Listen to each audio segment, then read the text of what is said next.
Lawmakers will consider a bill this week that could ban the sale of nitrous oxide in Louisiana. The bill comes as a result of our series detailing the risks and ease of access to nitrous. As Rob Krieger explains, one bride-to-be is hoping the legislation can save lives just months after losing the love of her life.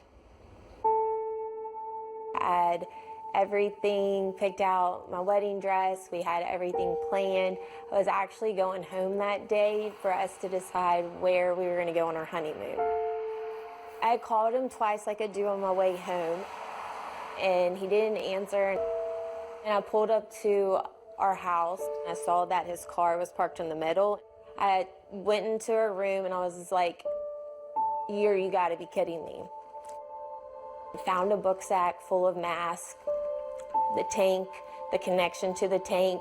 He was hooked up to nitrous and no oxygen.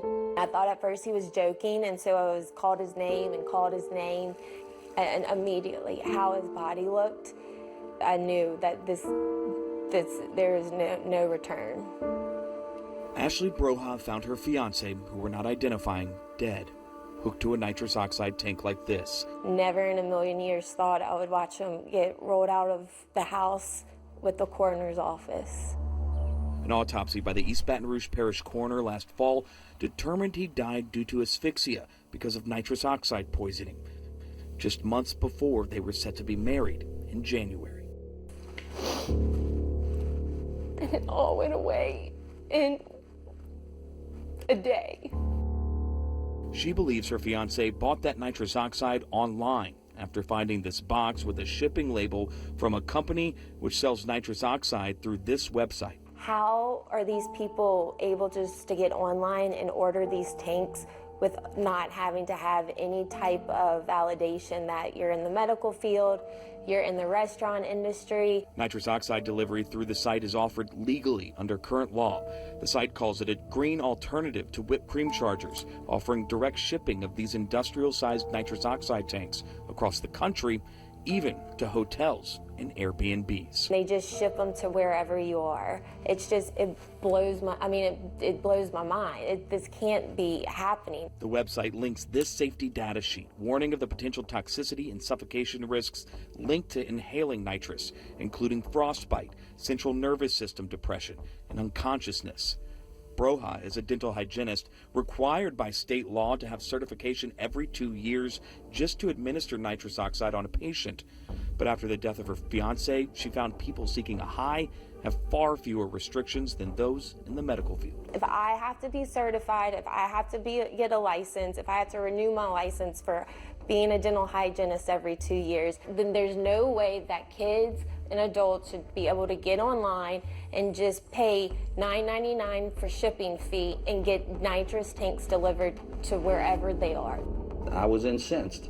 There's a law, but there's a loophole in the law, and that's how they're getting around it. State Representative Joe Stagney, whose district includes parts of Kenner, filed a bill to close those loopholes. You brought to light a serious problem. It is a growing, what I would consider, epidemic, and it has flown under the radar.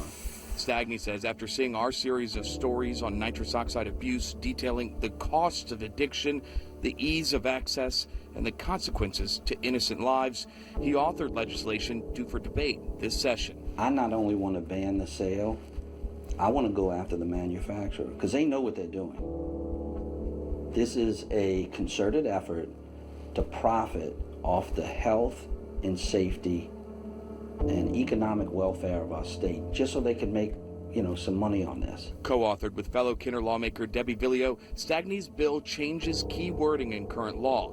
Right now, nitrous oxide sales in Louisiana are legal as long as the gas is not sold for the purpose of inducing or aiding any other person to inhale or ingest such substance.